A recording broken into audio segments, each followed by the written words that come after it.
Previously on your favorite episode. And because they're super cool and good people, they're like, yeah, murder everyone you know. And then he does it. Welcome to another edition of your favorite episode.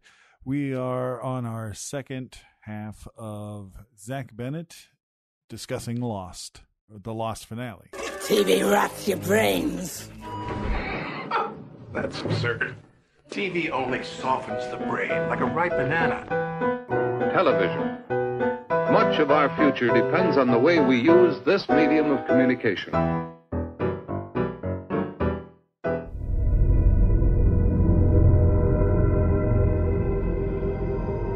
At this point now, when we approach this two-part season finale, everyone is on the island at this point.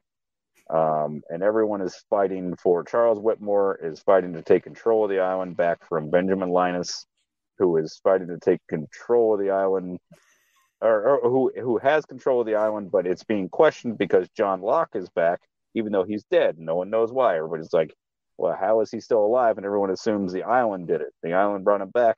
But fucking Ricardo, what's his name? The eyeliner dude? No. Yeah, eyeliner dude. I only know his name in real life. Eyeliner is acceptable because that's what Sawyer calls him. His name in real life is Nestor Campbell. That's all I know. Yes, very handsome gentleman. And that's his real eyes. Yeah, he's just got smoky eye all the time. Like I read an interview where he said that they have to like put concealer on his eyeline to like cover it up so it doesn't look so fake. That's funny. Oh, Richard. They call him Richard because Ricardo is his name. Yeah.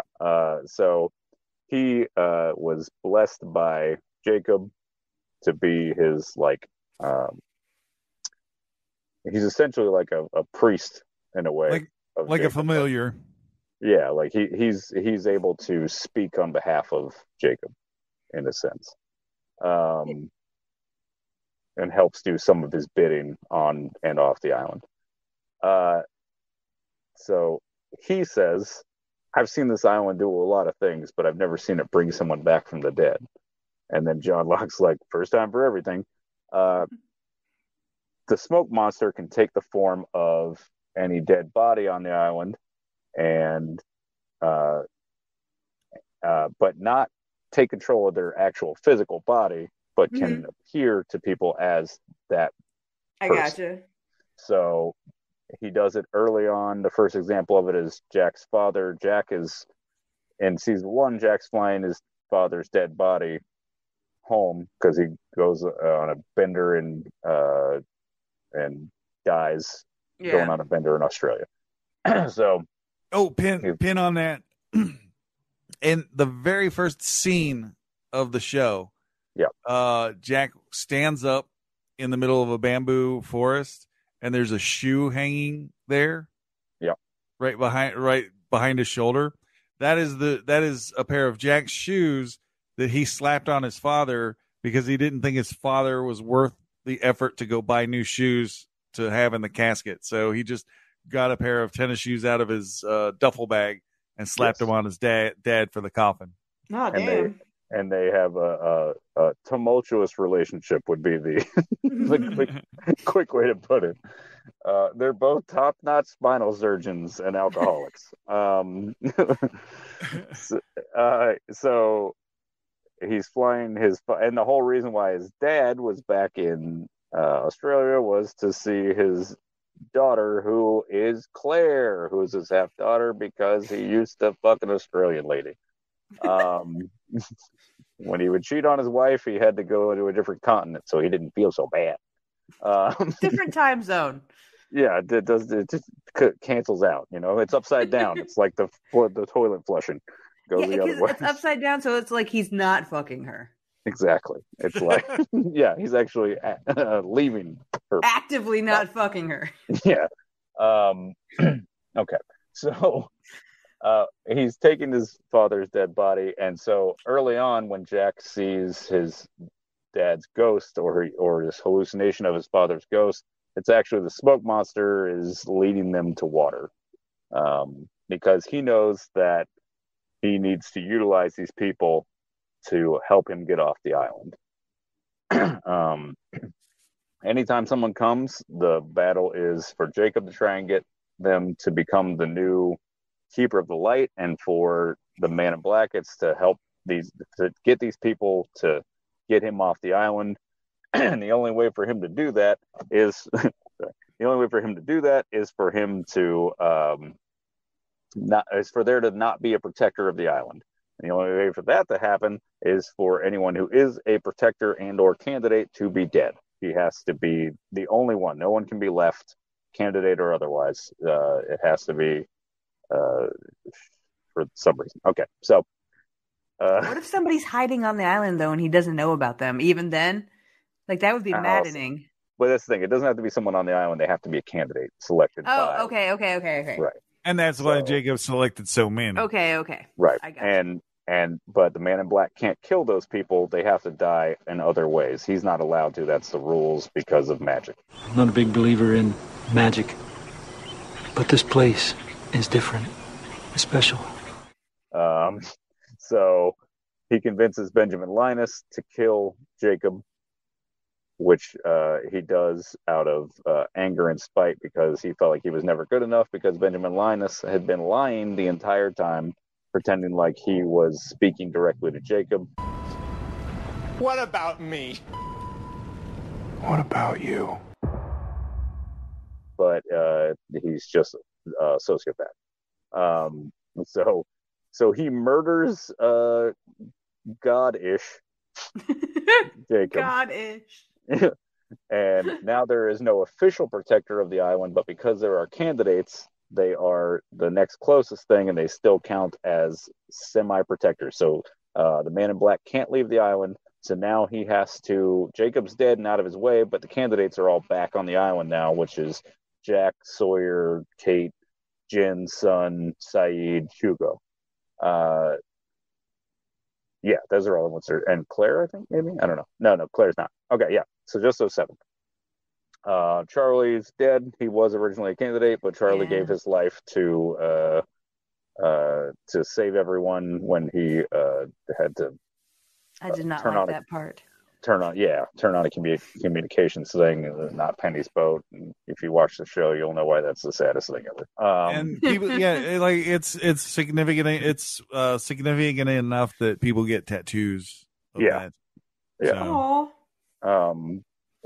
But what's fun about that is that he's a movie star and just didn't want to be on a television show anymore. He's like, hey, this is a lot of fun, but like, I don't know if I want to do a 5th. This is a lot, guys. Yeah. Can we, please? Yeah. So. But he spent 18 years filming the Hobbit movies. Yeah. Yeah. Wait, what? He's one of the Hobbits. Charlie's one of the Hobbits. What? You know that? Did I know that when I watched him? I don't know. Probably not, or I would have reacted like this. I just watched The Lord of the Rings for the first time. I did not know that. Huh. It's the first time. That's impressive. Yeah. Wow. Okay. All right. I managed to avoid it all of this time somehow. Hey, well done. Okay, yeah. So now you have the 7 candidates left. The candidates each have numbers. And they are 4, 8, 15, 16, 23, 42. Right. And while you have this battle going on between them, you have Locke leading the natives, I guess you would say, or the what would be the right way to Islanders? The others. Yeah, we'll just refer to them as the other. The true believers. Yeah. Yeah. I mean, because they did a swap on us where we were thinking the others were the Taylors, right? But the Taylors were still not the others. The others just kind of infiltrated them to try to get infiltrated into the group so that they could spy. But I think the true definition is the others. Yeah. So they're the official others. They've always been the others.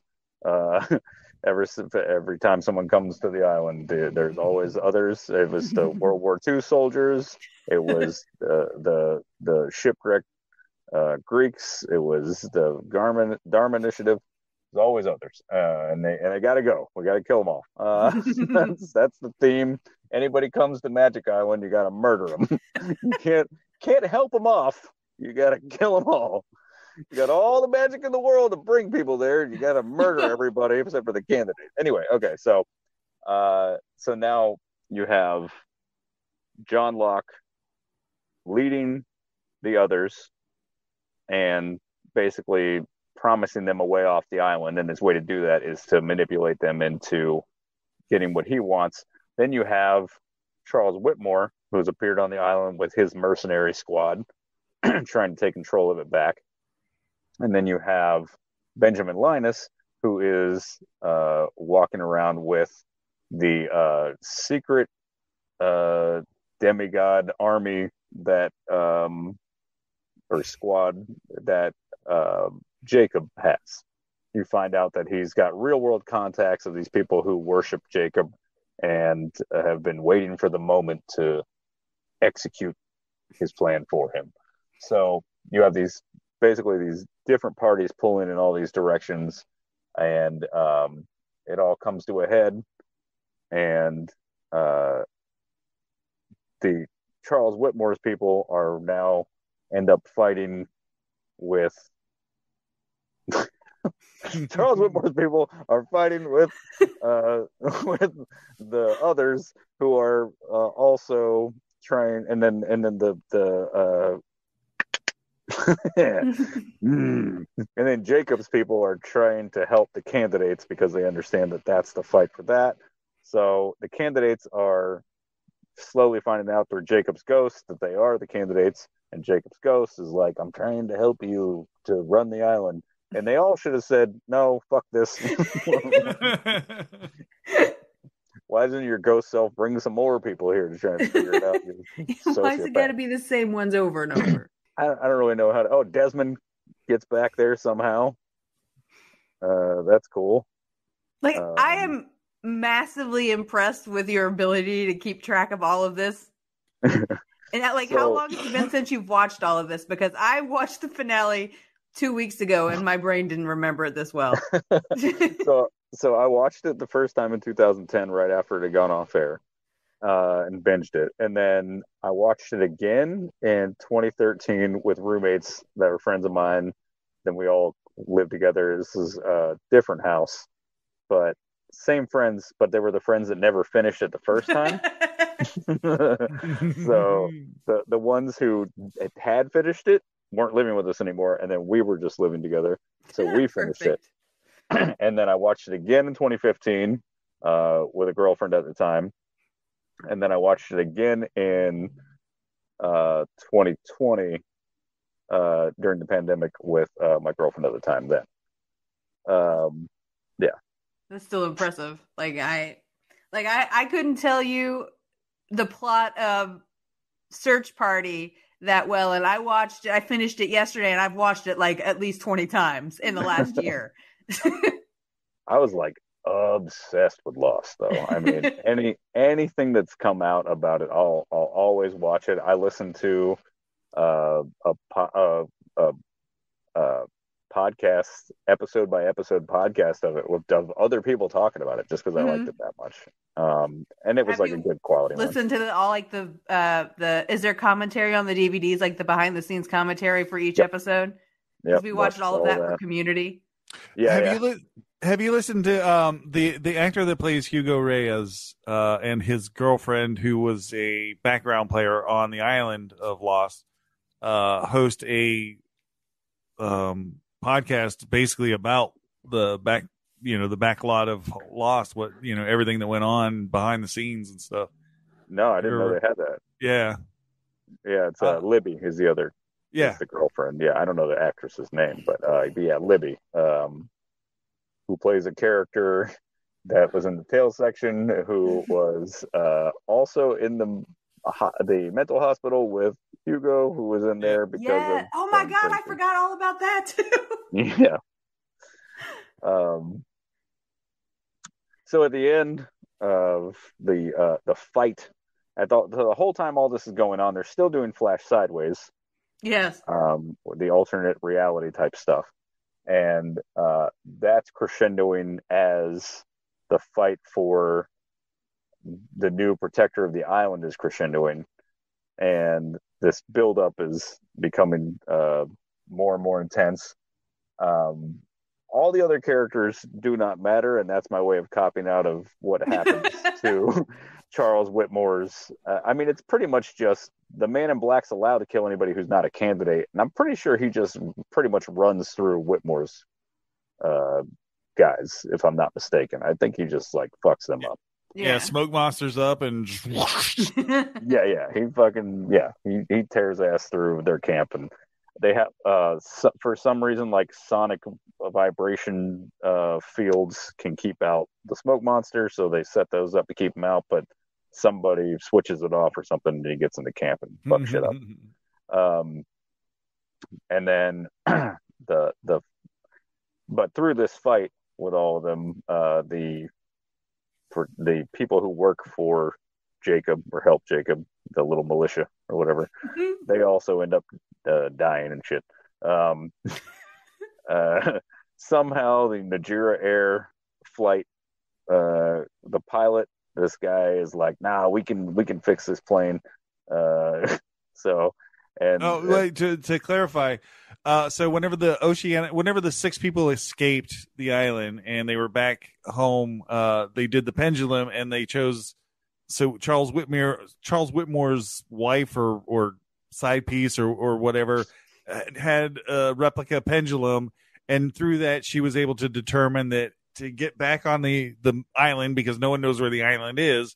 But if you take this aircraft will crash on the island. So buy tickets and get on this, and you'll get there. So the plane didn't break apart, but landed.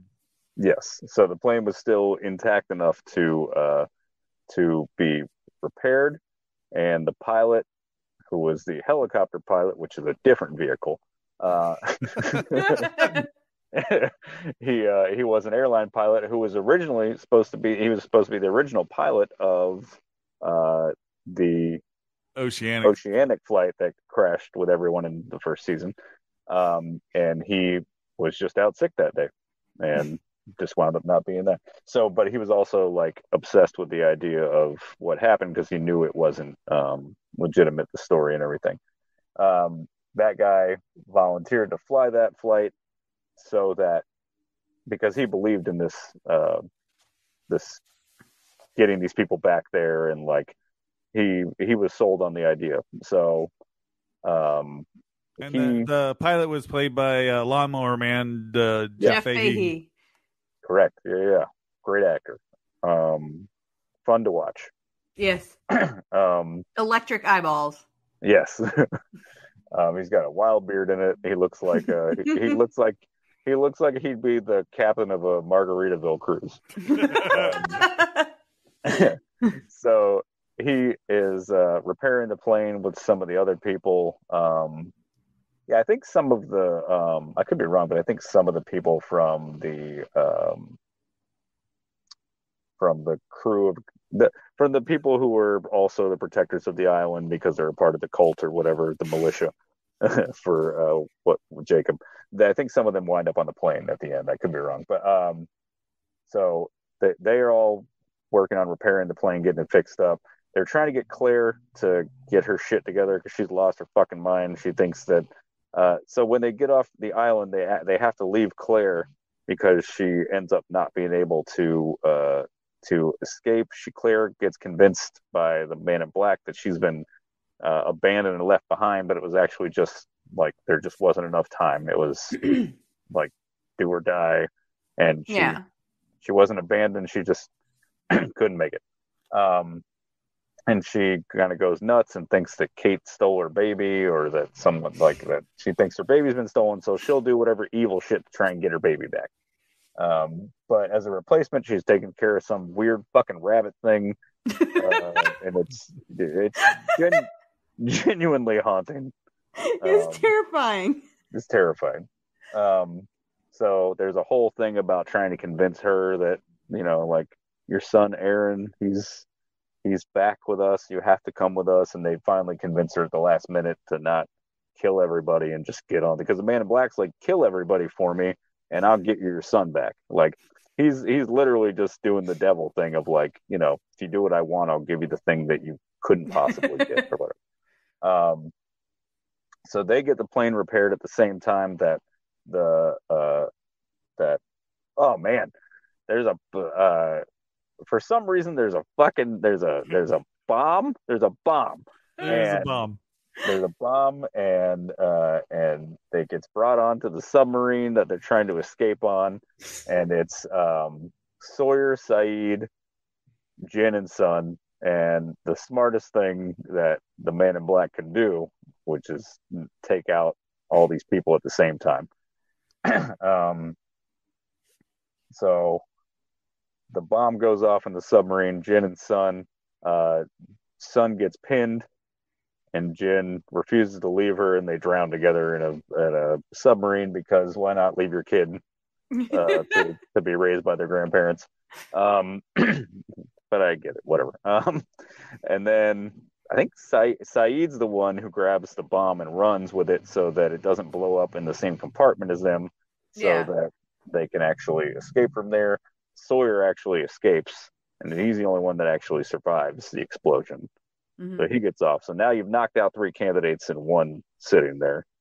Very efficient. Yes, very efficient. Which only leaves Kate, Jack, Hugo, and Sawyer. Okay. This is where it gets funky. Okay. So then, woo, okay. So Sawyer, Jack, and Kate are all 3 trying to do the magical, mystical shit it takes to become there's actually like a little powwow where like Jacob sits them all down and like explains to them how he became the bearer of the light, or the protector of the light, and how one of them is going to have to be, and they argue about who's going to take it and whatever and blah blah blah, and then that's when the Man in Black starts to do shit to try and get other people to kill them. And so they're having to fight these strangers. But then the Man in Black, I forget exactly how off the top of my head, but somehow the Man in Black gets his powers taken away to where he's just a regular man again. So he's in Locke's body. I don't know if you guys... basically, okay, so Desmond has special powers. Yes. And inside the little hole, the little hidey hole with all the light where the original kid, the Man in Black, got stuffed down, and he went down into the hole, came out the smoke monster. At some point, the people that built the Egyptian statue on the beach also built this magical cork. Yeah. That they put a cork over top of the magical light. And the old island butt plug. So anybody that went in there and tried to unplug the butt plug got electromagnetized to death. That's right. Like, that's right. And that's what Mom was trying to warn everybody about. If you go in there, it's a fate worse than death, and the fate is you become the smoke monster, and you don't want that. So they basically they put like a little safety cage over top of the hole so no one went in there and become another smoke monster, because you don't want another smoke monster running around. Two smoke monsters. Jesus. So Desmond, over the course of his life, Charles Whitmore has been testing him to see if he could actually survive this electromechanical onslaught. So Charles Whitmore basically said, "Oh, I've got to get Desmond to the island because he could go in there and get that light, and we could take it home." And that goes all the way back to what Mom was saying. Here's this magical light, and all these evil people in the world are trying to get it. Charles Whitmore being one of those evil people that was trying to get it, and found the person that had the power to get it, which was Desmond. He could go in the room and not get all dead. Basically, they actually trap him in an electromagnetized thing that just blew up a guy. Yeah, and then they put Desmond through it, and he survives. So they know that he can take the full force of an electromagnetic blast. So Locke threw Desmond down the well and said, "Pull the plug." So he pulls the plug, fills with water, and now the smoke monster is now free to leave the island. Right, because he becomes a regular man again, which is the only way he can leave the island now. Right. So now he's mortal. So hey, question. Yeah. So if he's mortal now and he doesn't have the power to spread his black soul evilness, then what the fuck? Who even cares anymore? He's just a guy now. He's just a soul. He's just the soul of that guy in John Locke's corpse body. Yeah, it's something about like if the island stayed that way, then evilness would get out in the world. Something. Or yeah. Well, yeah, because it starts to shake and everything. Because they take the thing out, the island starts to, and if they put the plug back in, he'll become the smoke monster if he's off the fucking island. Okay, yeah. So they pull the plug. Could you imagine? I'm sorry, I just imagine some guy being at like brunch and just turn it into a puff of smoke because they put the plug back in the well. Yeah. He goes, shit. He just explodes. Yeah. Mid Bloody Mary. Yeah, so at this point, the now mortal smoke monster is in John Locke's body, running to the cliff where he's got a series of ladders so that he can get down to the boat that Desmond brought all those years ago. What? 5 years he's been pushing the button. Yeah. So yeah, Desmond's boat actually Charles Whitmore's boat that Desmond sailed to the island, and John Locke fixed up, is now sitting there waiting for the smoke monster to hop on and sail away, drinking margaritas. But also on the cliff is Jack. Yes. And Jack's like, "You're not fucking going anywhere, bud." Does Sawyer, is he in this fight too? I feel like. Wait, yeah. Well, earlier before throwing Desmond in the pit, Shotgun Katie popped off a couple rounds at John Locke's smoke monster body, and John Locke's like, "Hey, you better save a bullet, or you just save your bullets because I'm the smoke monster, can't kill me." Yeah. So Jack and smoke monster and Locke's body have a bunch of fisticuffs and knife fight on the cliff there. Yeah. And little fun story. They had a collapsible knife that Jack was supposed to be stabbed with. And someone on the prop team forgot to swap out the knife. They had like a Kevlar vest that like they kept getting thinner and thinner Kevlar vest for him because it always looked bulky under his shirt. Yeah. And it just so happens that right where the knife hit was a patch of Kevlar that didn't get pierced. And he just ended up with like a bruised rib or something like that instead of getting stabbed to death. But like, had it been the regular, they wanted him to go without the Kevlar, and he would have ended up getting stabbed and dead, and it would have been like a real finale. Yeah, it was like right by his liver or something, right? Yeah. Somebody said that Matthew Fox is like a real piece of shit in real life. The guy that plays Shepard. I have to say that when I watched, like, I almost the entire series liked Locke immensely more than I liked Jack. Like, I don't remember ever liking Jack as a character. Yeah, no one who wants to control what's going on is usually like a good guy. Yeah. You know? Also, fun fact about this just a weird tie-in, but like the movie Smokin' Aces. Have you ever seen Smokin' Aces? Oh yes. I love that movie. There's a bunch of Lost tie-ins. Oh really? Yeah. I'll have to watch it again. Nestor. From Mr. Campbell, yeah, he's one of the assassins, and he actually kills Matthew Fox's character, who's like the nerdy, like elevator operator guy. Oh, neat. Okay, cool. He murders him. So the two of them are in a scene together, and he murders Matthew Fox. And then Kimi, one of the assassins from the helicopter, he's one of the Tremor brothers. Okay. The guys from Smokin' Aces, the three brothers is Chris Pine, him, and I think Flea is the other guy. It was like three psychos. That movie is stacked. And then there's like one, I forget what the other thing is. There's one other like Lost tie-in, like some kind of like writing thing that like connects them. But yeah, there's like a couple different things. It's really interesting because that was made in 2006 or 7. I think 7. So yeah, so they just did that like between seasons. Like, that's so their funny. summer vacation. Yeah, they're like, hey, let's go make this movie where I stab you.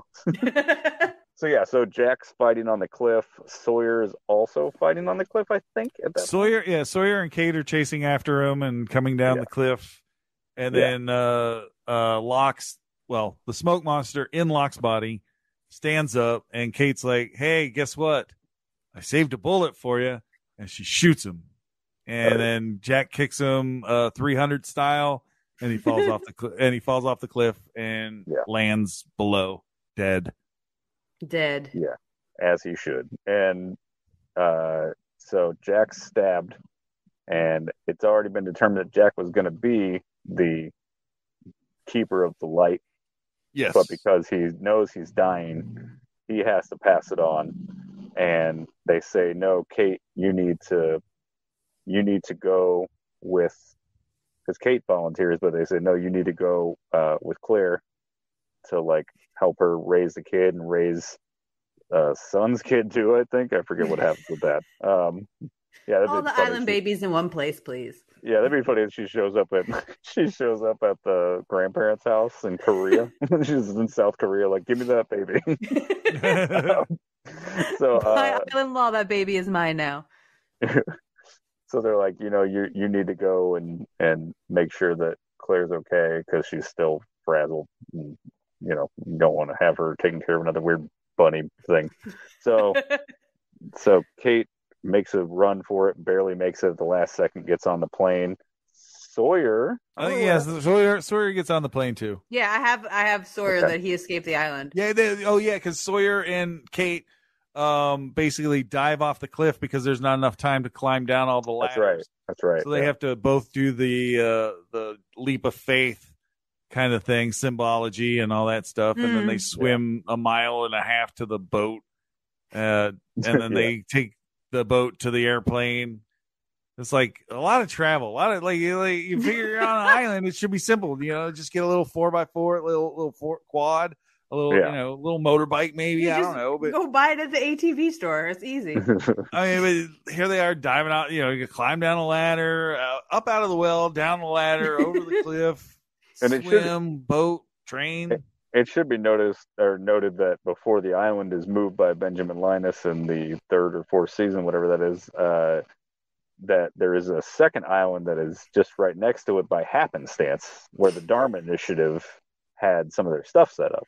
So there's actually, and that's a reveal also, is there's actually 2 islands at the one point, but there's only one of them that's the magical island. And there's a bunch of the Dharma Initiative.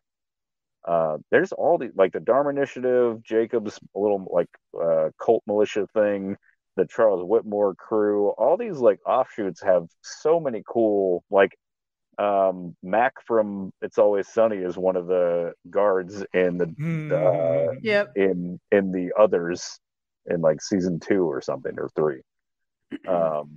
So lots of cool little Easter eggs of things. If you haven't seen Lost, you should definitely watch it just to go oh shit, I know that guy from a thing, because there's fun.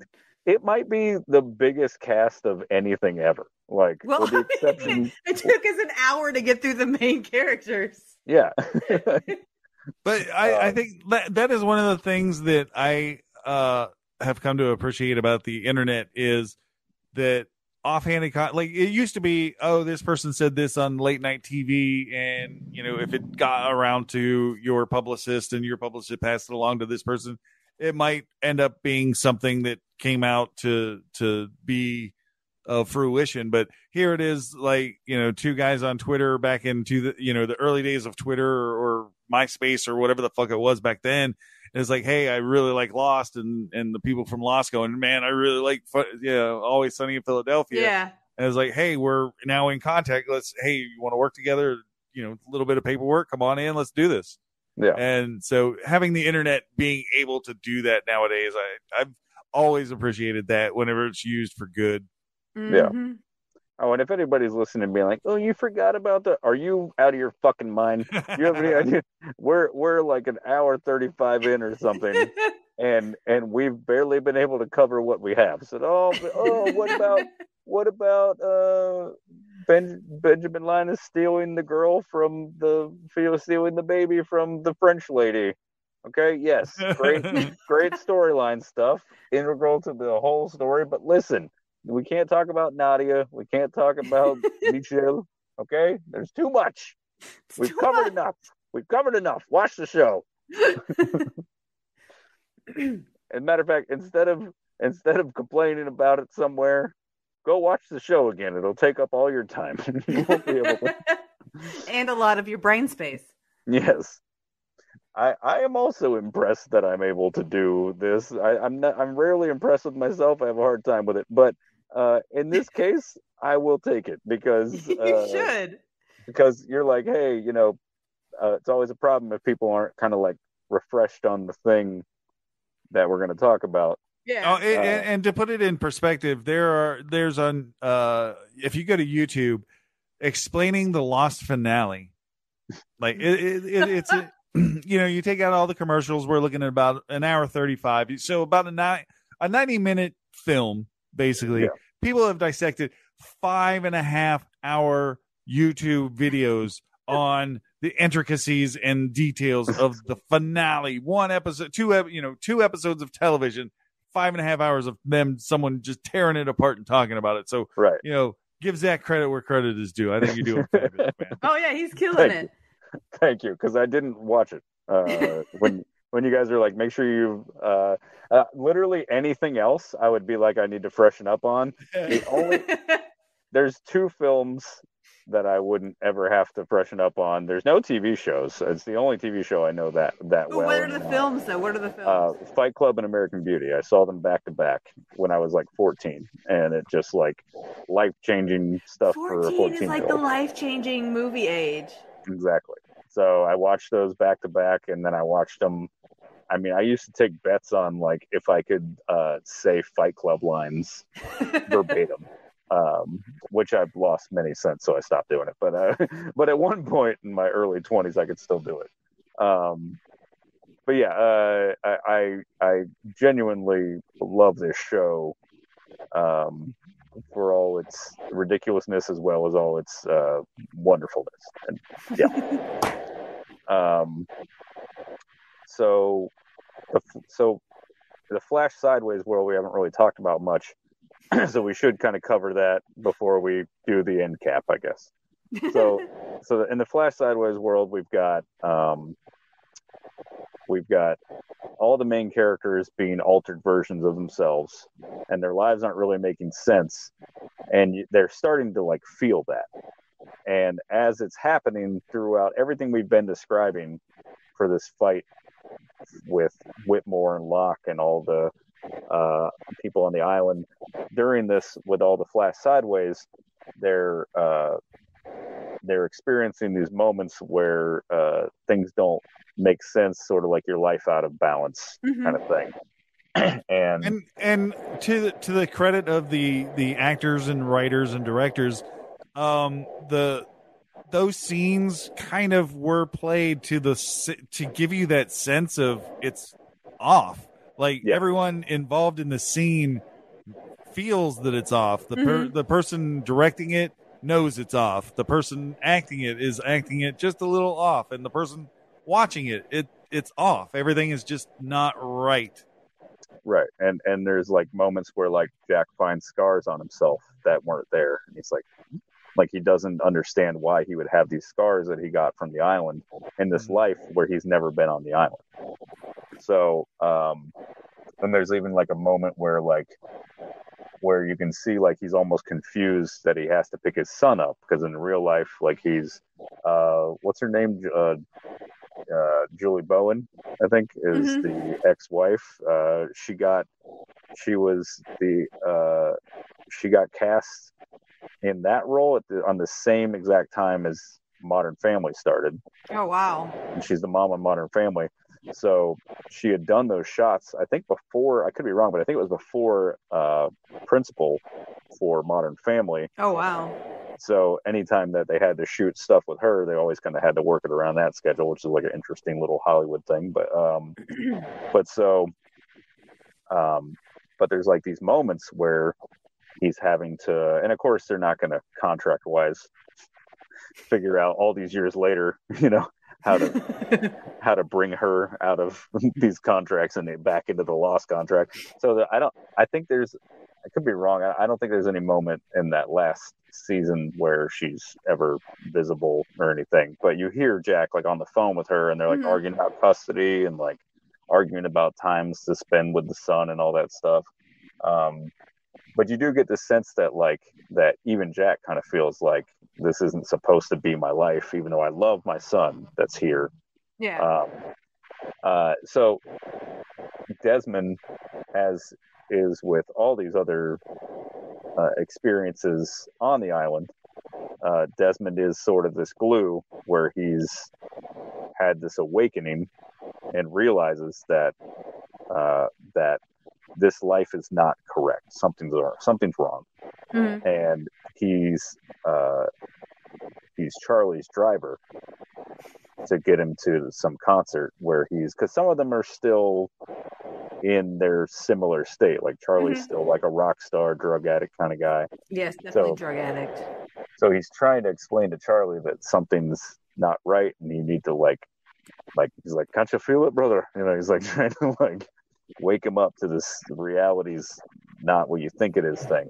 And then he's not listening, so he drives a car off a bridge and they crash into the water. And as they crash into the water, he sees the vision from the boat and when he gave his life to save everybody, and the Not Penny's boat on the hand, and he it all starts flooding back to him, no pun intended. Then he's all the memories come back, and so slowly the progression of this gets faster and faster as the fight in real time on the island for who's going to be the protector of the island. The sideways world, it's a slow build through the season, and then in those last 2 episodes, it's picking up faster and faster. More and more of the characters are starting to realize it, and each one wakes the other one up to the fact that this reality is not what it seems. So Charlie wakes up Claire to it, and it's always like the person who you had a connection with on the island in like this intense like trauma bond type thing. Your comfort person. The person who you connected with the most is the person who wakes you up to this reality. So like Sawyer and Juliet connect, and which, by the way, whenever so Juliet's in the hospital as a nurse in this time frame, and Sawyer as the cop is there to talk to the couple that's having the baby, Son and Jin. So he's at the a vending machine, and the candy gets stuck, and Juliet walks around the corner, and she says, if you want to get the candy, you've got to unplug it and plug it back in, and it just falls. And so Sawyer unplugs it and plugs it back in, and that's basically what she's basically giving the entire plot of the main storyline of unplugging the hole and then plugging it back in, and then the candy fall, and then like right as they plugged it back in or something like that is when Locke falls and dies. So the candy being Locke. That's great. What kind of candy bar was he?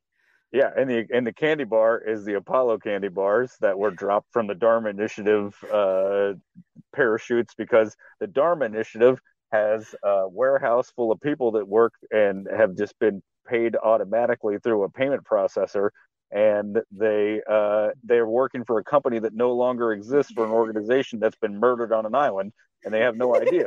So they're still getting their paycheck, so they still do their job. That's right. So the Dharma Initiative has a plane that flies over the island and delivers goods. Now that obviously stops after Benjamin Linus is done. Those pallets were just dropping into the ocean somewhere. but for seasons 1 through 3 or 4, whatever that timeline is, it's all the same. Okay. I feel like there's so many side stories that could be explored. Like now I want like a little side story about somebody discovering the pallets of candy bars dropped in the ocean. Yeah, just some boat in the middle of the Pacific, just like, what are these pallets of food? Just like a cute 5-minute short. That's all I need. Have you guys seen the short about the guys that work in the warehouse, right? I don't think so. Yeah. Okay, I have, he yes. does. Okay, yeah, you need to watch it. It's so fun, Jackie. It's great. So it's quick, but it's fun. Yeah. So while this stuff's happening in the sideways world, back on the island, Locke's finally dead. The threat is gone, but they gotta plug it back up. You know, they gotta plug the hole so the light can shine again. So they Jack goes down there that time, right? With he goes down there with his. He knows he's gonna die, and like because of his stab wound, he's a doctor. He knows this is a fatal stab wound, especially since the closest hospital is like an 18-hour air flight away. Yeah. I'm not making it. I'm dead, so I'm going to go down in the hole and figure out whatever Desmond did and undo it and help it out. So there is it's not just plugging a hole. There is an electromagnetic burst from that as well, if I'm not mistaken. Which he's going down to plug, which leaves Kate leaving with Sawyer. So the only person left to run the island with the spirit of Jacob there is Hugo. Hurley. Yes, Hurley. And they do the ceremony where Jack, before he goes down in the hole, hands him the cup from the stream of life or whatever, and he drinks that and he becomes a protector of the island. And even though he doesn't deserve a fucking redemption, Benjamin Linus becomes his right hand man, his Richard Alpert, to say, and is right there with him. And because he's like, well, I already know a bunch about, or no, actually, yeah, Hugo like invites him to stay on as his assistant, which is pretty crazy considering he murdered Jacob. He did apologize for murdering him, though, so that was nice. But consider this. Hurley wouldn't have gotten the job without Ben. Everything that Ben did caused Hurley to be in the position to take the throne. Yeah, not a great job. Let's be honest. But yes, you're not wrong. If he hadn't murdered so many people, then. But yeah, that's true. But he did know the ins and outs of the island, and he has like a breakdown where he's like, no one would want me, and they're like, yeah, you deserve to die. But instead, he takes pity on him, and it is a nice thing about like redemption and stuff. So it's a nice moment that he doesn't deserve, but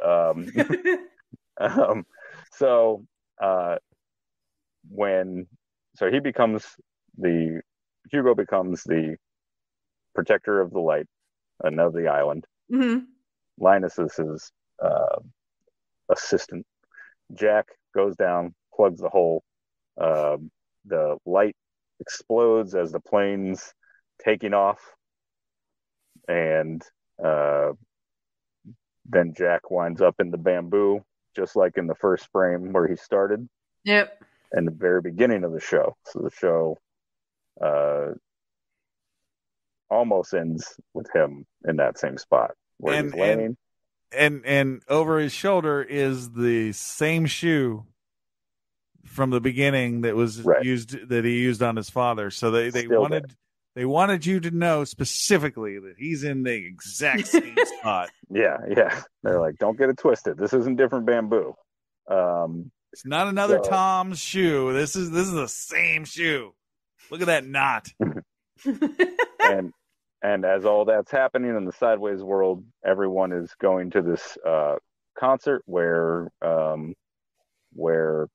Eloise, Charlie is playing rock music to play along with Eloise and Charles Whitmore's son, who is a piano virtuoso. Yes, and he's like in the real world, he's like this super science guy. He has created the. All right, so like in the Da Vinci Code, they had all these little codes and stuff, and there was like, oh yes, here's the Fibonacci code. Like they use real numbers. In Lost, the sequence of numbers, this scientist came up with this secret equation that basically it's the equation of everything in the world. Like the answer is 42. Like he's got the equation. And he's like this amazing genius that all these people had to go through all these things. Charles Whitmore had to time travel in order to have the right sperm to create this this scientific genius. And here he is now. He doesn't know shit about science. He's playing piano, and the audience is confused. Yeah. Yes, that's correct. And then finally, when they've all arrived at they're all trying to arrive at the same place, and you think it's going to be that, but then I think it's like the location's changed or something. It's almost like a dream state, like Yeah. like it was my house, but it's not my house. You're like, well, it was a concert venue, but now we're all going to this church for some reason. It felt like a wedding to me. Yeah. By the end. Yeah.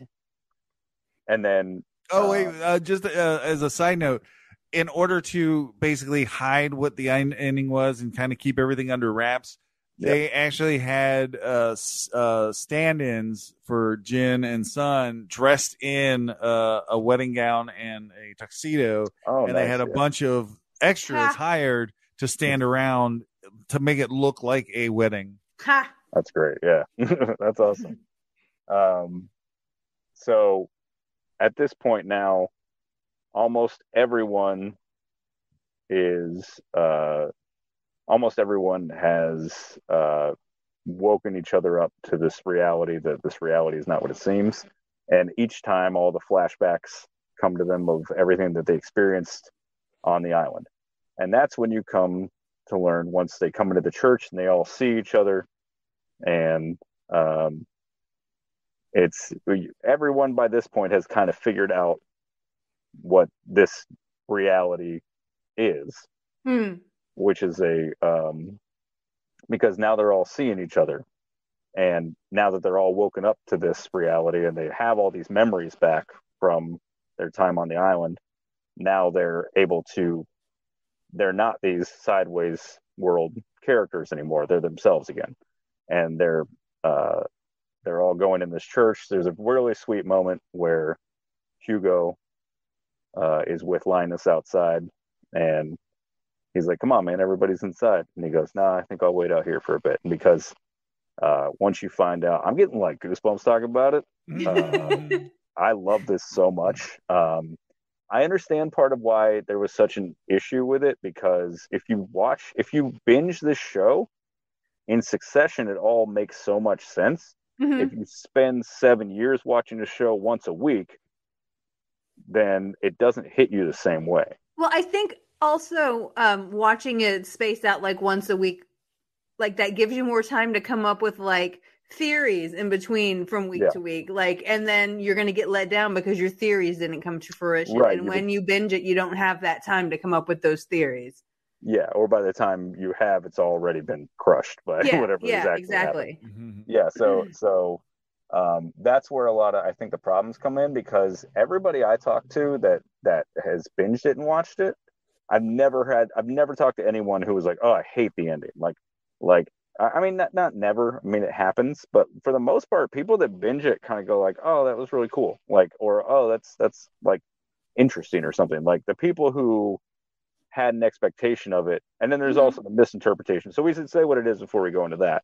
So what happens is the sideways world, as we find out, is a purgatory of sorts for them to. No, purgatory is the wrong word, because biblical purgatory is more more hellfiery. But yeah, it's not quite hell, but nowhere near heaven. But this is more of like a reality waiting room for them to all kind of be ready to move on to the next plane of existence together, because they experienced all these this intensely emotional things together. These are the most important people in their lives during their lives. So when it came to moving on, they had to all kind of do it together. So that then you find out that everyone's gathered in this church, and it's really cool how, if you look at the stained glass windows, it has religious symbols from all different religions, and it's a really beautiful shot. It's the main 6 religions. I have it in a note right here. It's the Islam, Judaism, Hinduism, Christianity, Buddhism, and Taoism. Yeah. And they get as many of the people as possible from the show to bring in as they can, which is pretty much anybody that you would really need on there. I mean, I don't think they don't really bring in anybody from, because it really wouldn't make any sense to bring anybody from their lives off the island. It's the island are the people that, I don't remember if they do bring back Libby, which is nice, so that Hugo and Libby can see each other. But in real life, Libby and what's her name? Rodriguez. Michelle Rodriguez. Michelle Rodriguez. In real life, the two of them were killed off the show because they got DUIs in Hawaii during shooting. That's hysterical. So the two of them were kicked off the show because they were getting in trouble. In Michelle Rodriguez's defense, she was filming Fast and Furious at the time. Yes. Yeah. I mean, did you get to see her reality TV show? No. It's okay. Basically, she's in an announcer booth, and she's got there's like this track through like a fake city that people have to drive a car through, and she's got cameras so she can see what they're doing and talk to them as they're driving and talk shit about their driving as they're driving. And then, as they, if they beat the time, they get so many points and they go on to the next run. It's kind of like America's American Ninja, but with a race car. I hope that I make it at some point so you guys can be like, oh, that's our friend hosting that terrible thing. He used to be a really funny comic. And then there's this beautiful moment where they have them all together and they're all hugging and embracing, and it's also like a real cathartic moment for the cast. You can tell, for them to be signing off of this like 7-year-long experience they've had together. There's the moment where you can stop me if it's unnecessary to no, but I've so Jack finds his dad there, which is great, and his dad is this is what blows my mind about how so many people could misinterpret this ending. He says it word for word. He's like it's as if Jack is the dumbass watching the show. Yeah. The number one question on the Lost FAQ is, did it all happen? Yeah. Did it all really happen? And he says the words, "It all really happened." They did everything short of him looking right at the camera going, "All of this happened. Yeah, everything happened. Everything happened. Yeah. Everything happened." It's like everything that happened on the island with these people. These were the most important people in your lives, and you've all had to wait to move on together. And so they explain it flat out. And if anybody ever tells you any different, they are wrong. And that's fine. You can be wrong, but you're wrong. I read a lot of theories about the Lost finale leading up to this episode, and the most ridiculous theory I saw is that the main character of the show wasn't on the screen at all. It was the viewer. What? What is it? See, this is what pulled me out of conspiracy theories back in the day. I used to work in a video store where I would just watch YouTube before they had any kind of parameters on what you could have on there. And I would just go in 2007 and 2008. I would just go down conspiracy rabbit holes, losing my mind in a video store all day. And then one day, this guy's like, "The towers weren't even there. They were a hologram. 9/11 was a hologram." And I go, you know what? Maybe I got to pull out of this. I think 22-year-old me was like, I think it's time to reel it in a little, maybe. There were no planes. Okay, guys.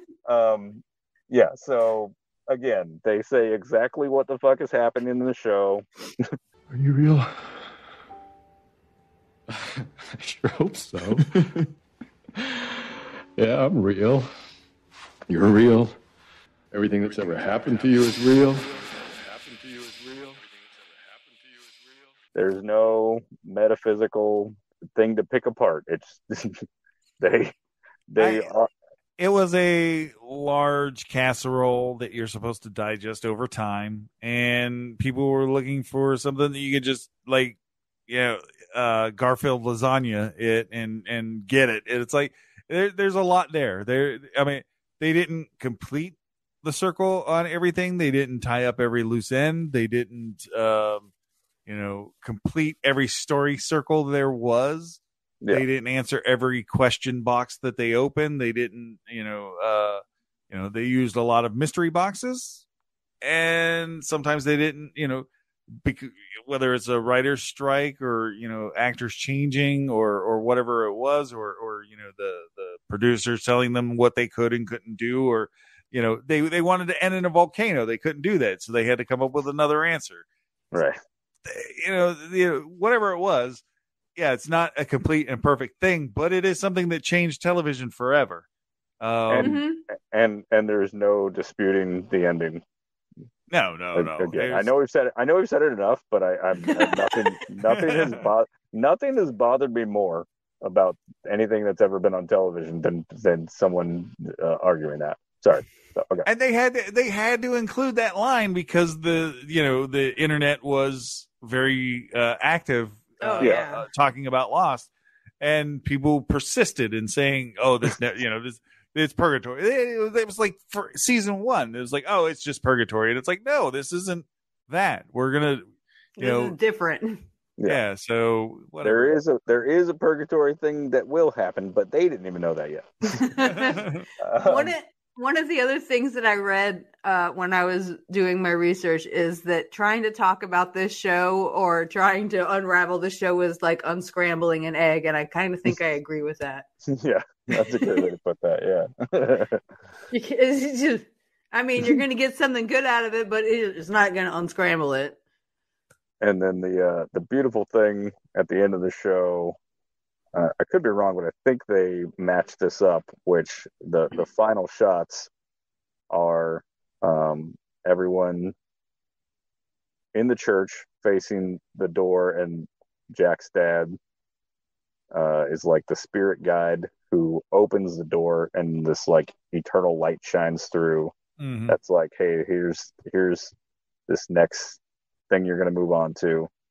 And at the same time, I think it's how they do it. At the same time is him dying in the bamboo in the spot where the show started. Mm-hmm. And him dying there and looking up into the light as they walk through the light in the church. Mm-hmm. Mm-hmm. So his physical body dies as their spirit selves move on to the next life. Yeah, they did a good job with parallels for sure in the series as a whole, I think. Jackie is a huge fan of bookends. So, like, if you open up with a joke about a clown and then you close your set with a joke about a clown, you're going to get a huge laugh out of Jackie. It's just, that's the way it is.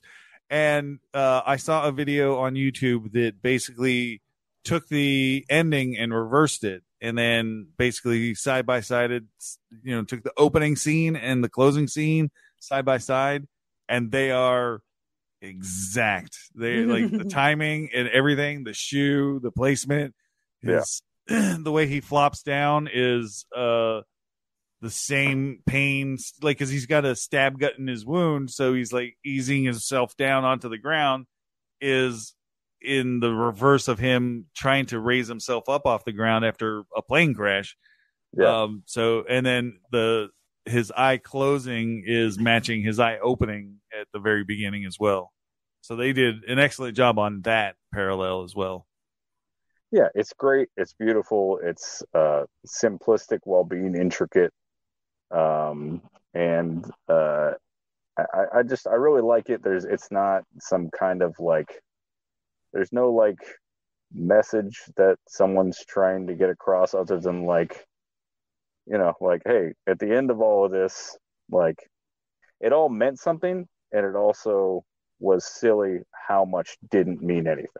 Mhm. Like they're life. Yeah, exactly. Like all this dumb shit you were caught up doing, that was going on. I mean, obviously the Jacob element of it, trying to protect humanity, but I mean, all this other little stuff where like they really, it just puts it all in perspective and has like a really just a beautiful ending. And I think there's only reason to hate that ending is if you were committed to the idea of something else happening, like anybody who doesn't like a show or movie that they watch, it's expectation driven. Yep. So if you watch something with an open mind and you have no expectation of it, then typically speaking, you're not going to dislike what you see unless it's just poorly executed or something. Yeah, not in a violent way, Yeah. especially. Yeah, I think with Jackie and I, we were slightly disappointed with Lost simply because we watched The Leftovers first. 100%. That's the only reason I think I was disappointed in Lost at all. David Lindelof did The Leftovers for HBO, and HBO said, "Here's your budget. Come back whenever you're done, and no questions asked." So he basically had complete freedom. It took his time with it. He had a source material that had a beginning, middle, and end to have something to base on. So he had all the components that he was missing for Lost, and he did an exceptional job with Lost, but being able to just do whatever he wanted to do with The Leftovers, it was so much better. So The Leftovers. We were basically downshifted watching Lost. Leftovers, sorry. Okay. The Leftovers had one of the best finales of all times ever. And I'm not embarrassed to say that I am obsessed with the show The Leftovers. And so obsessed that immediately after we finished it the first time, I went and I read the book, because while the finale was great, there were still a couple questions that were left open, and I was like, okay, I'll read the book and find out the answers to these questions. And so I read the book, and it did answer the questions that the TV left open, but the book asked questions that the TV show answered. So just like the two together as a companion piece is one of the most beautiful things. And it is also very philosophical based. So it makes you question a lot of the things and think about a lot of same things Lost did, but in a completely different way. Yeah. I've never seen it, but I want to, just because it's very slow. I will say that it's slow, but it's worth it. Any time travel, smoke monsters, none of that? No. Well, I can't. I'm just kidding. Say, you don't have to. I was totally joking. Don't answer. There's no smoke monsters. Okay. No. Basically, the question is, what would happen if 2% of the population just disappeared one day? Yeah. That's it. They just it's a small enough portion where some people might be, it's no big deal. But then when you zero in on like a small town, it's like, okay, yeah, this has big ramifications. This has it's not like the Marvel 50% snap. It's 2% of the world. It doesn't seem like it would be a big deal, but it's kind of a big deal. Yeah. I mean, that's after the Civil War, 2% of the population they estimated was how many people died. So that's pretty wild. Yeah. And one of the things about Lost is it's one of those stews that has so much in it that you can pick out, like, if you like potatoes, you can pick out enough potatoes to chew on. If you like beefy bits, there's a lot of beefy bits in there. And like one of the, like, there's a lot of philosophy in buried in there. And, small scenes, little questions, little things, and even to the whole wide wrap around the entire series, there's philosophical questions of all kinds of sizes.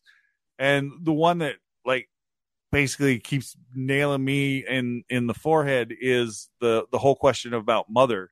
So Claudia is Jacob and the Man in Black's mother, and she shows up on this island with a boat of Greeks, and this lady that is the protector of the light finds Claudia and helps her give birth to 2 boys and then kills her.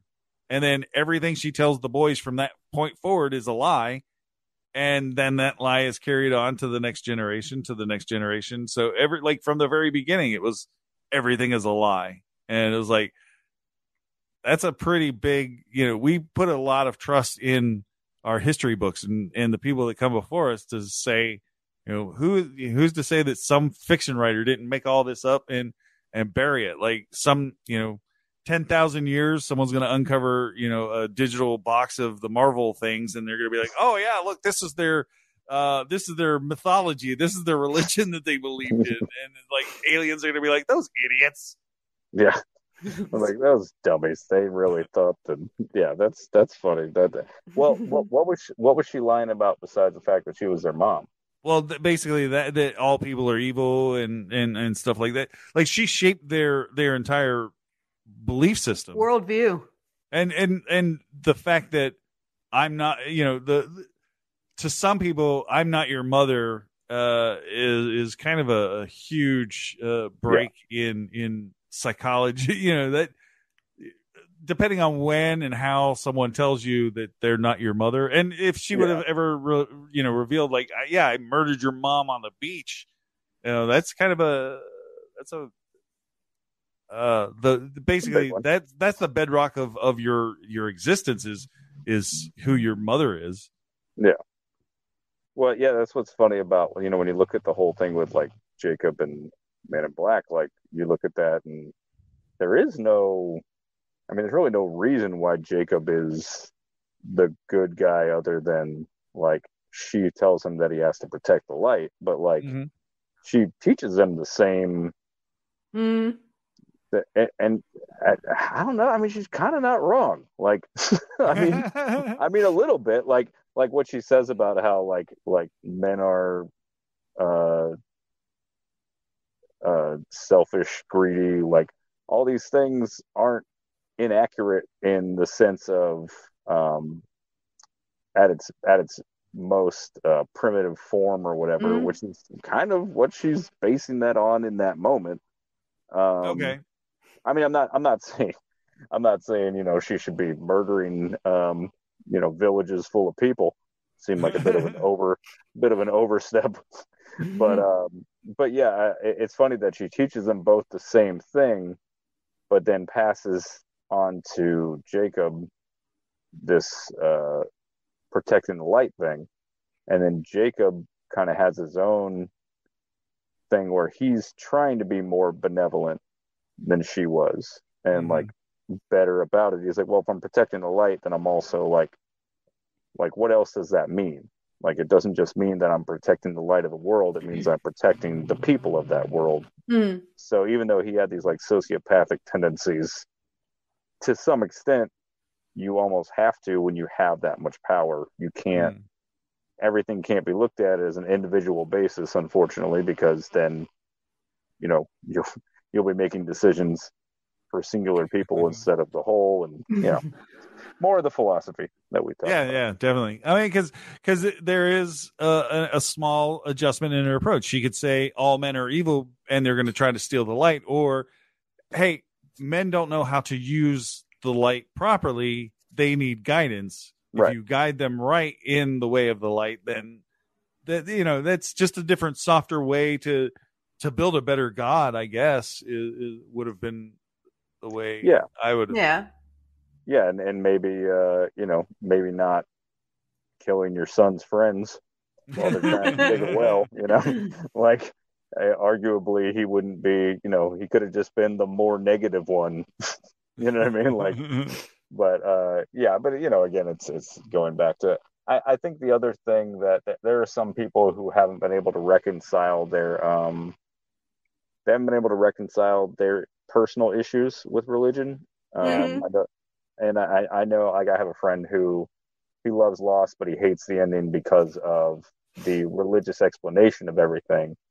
And we argue about it, but I'm basically like, I end up on saying like, you got to kind of detach from your real world issues of these things. Yeah. And just look at it as its own story. Like, there's no, you can look at the parallels, but I mean, ultimately, you're just watching a story. No one's like trying to get you to convert to something. Like, relax. That's always that's usually the time that if the person is open to discussions and stuff, that's where I bring up the elephant and the six blind guys. where, there's an elephant and, one blind guy is patting the side of the elephant. And he's like, this is a wall. And another one's patting the leg and going, no, this is a tree trunk. And the other one's like, oh, no, this is a giant leaf. And, the other one's like, oh, no, this is a snake. It's like, depending on your point of view and how you're obtaining information from the world or whatever, that's how you're going to interpret the world. So sometimes you got to step back and understand that people's view of, like, especially a God, it's like, if you have all these religious peoples describing the same thing, it's like they're just looking at it from a different corner of it. I mean, God or whatever is such a big thing that trying to describe everything, every aspect of it, it's never going to work. So, kind of got to loosen up and understand that people are looking at it from a different point of view. Well, and also the introspective part of it of taking a step back and going, like, how much of this reaction to this is me versus what I'm watching? Like, yeah, if your reaction to a fictional telling of something is to be upset in some way, like, it's probably you. No judgment or anything. Everybody comes around to things in their own time. Yep. But yeah, I've seen a couple people do that where they're like upset that there is like an afterlife thing in it, and it's like, hey man, relax. Like, or I mean, I get like some people just don't like that as an ending, as an explanation. They feel like they feel like it's a cop out to do it, but it's not. I mean, it felt right. It felt right for the show that it was. I agree. Like Cabin in the Woods is a film where I really dislike that ending, because I feel like it's so over the top and unnecessary. Like, but also I was attached to the idea of just the monsters getting out and eating everybody. I think that's a hilarious ending. And so to me, I'm like, oh, that's the ending I want. So this whole like this similar thing of like we gotta stop the demons inside the core of the planet from bursting out and killing us all. It's like, ugh. So I can kind of understand that perspective, because to me it's such an over the top thing that doesn't really need to be there. But at the same time, I also recognize that like going back and watching it, like it has more tie-ins to it than just straight at like the first time I watched it, where I was just upset that it wasn't what I wanted it to be. Yeah. Like most things in life. You're upset you didn't get what you wanted, and then you find out you didn't know what the fuck you wanted anyway. Yeah, that's fucking truth. Yeah. So I think we did the thing. Do you think we did the thing, Mickey? I think we got it all. Do you think we did the thing, Zach? I am truly astounded that we were able to even describe, like, no one could follow any of that. But the fact that we got the words out is... I'm so amazed by you, honestly. Thank you. So, man, we didn't even get to talk about the Japanese guy with the sun and the baseball and the temple and the... Oh, man. The guy in preparation for this, I listened to or watched at least 45 different videos or podcasts, and this made just as much sense as any of the other ones. Well, that's good to know. I think there was a kid. He was a kid when Lost started. He was like early adopter of YouTube, Shawnee B, and he never did, like, he would do a wrap up of every episode, and he was hugely popular in the Lost crowd. And then the finale came. He never did one. 10 years later, in 2017, he finally came around and did a full blown wrap up. And I watched it. It's like 2.5 hours long. Excellent job. That is the only one that actually made sense, because he went deep. Again, he described an hour-long television show in 2.5 hours in order to get, in order to get all the details in there. So, I think you did an excellent job compared to what I've seen out there. Thank you. There's a hilarious one that I don't know if you've ever seen, 6-second movies, I think is what it's called. But it's where they'll just play like a quick clip from the movie and then roll the credits, and it's like, funny as shit. So Usually it'll do like a bunch of stuff real quick, but for Lost, it did the intro with the and the Lost thing spinning, and so they use up 4 seconds of it with the Lost thing going like that, and then it just cuts to Hugo on the beach going what, and then it cuts to credits. That's perfect. And that so ties good. into one of the questions that I always ask our guests, which is when you are doing a binge, do you fast forward Skip intro. the intro or do you watch it? So the first time through was before streaming was the popular no, thing. I mean just like in general with any show, like when you're binging any show.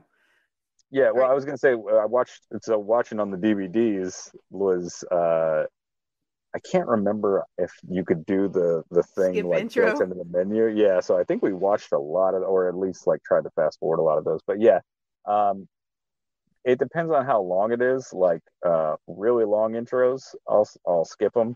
Mm-hmm. Stranger Things would be one that I'll just leave on because I love that 80s synth sound. I'll leave that on. So it really depends on the thing. Like, there's some that are like 4 seconds long. It's like, why even give people the option? Like I don't understand why the skip intro option is there for those. It's like, come on. Yeah, it's a bit much for those. Give yourself a second to digest what you just watched. Yeah, people are like, no. Next. Hit it again. But yeah, it just kind of depends on if it's a super long one with like House of Cards. I love that music, that cool, like weird jazzy, like that was a good intro kind of. But after if you're binging it, you're like, I got it. I can't listen to the saxophone again. Just the next thing, please. Okay, and then my final question is, if people want to keep up with you and what you're up to, how can they do that? Yeah, just move to a cabin in the woods. Don't digest media. No, I'm just kidding. Zach Bennett comedy on everything. Facebook, YouTube, Instagram, TikTok, all that stuff. Zach Bennett comedy. My Twitter handle's pointless, so don't worry about it. Never use it. Twitter's about to become the Wild West. No. Yeah, it's nothing. Listen, no one's using it anyway. It's literally it's famous people and delusional people, and famous delusional people. So, like, anybody that like screen grabs a tweet, I'm like, who's this for? What do you got? 12 followers? No one. Come on. Anyway. All right. Thanks for having me, guys. Thanks for being here. It was fun. It was good to see your face. Well, thanks for having me, guys. I really appreciate you.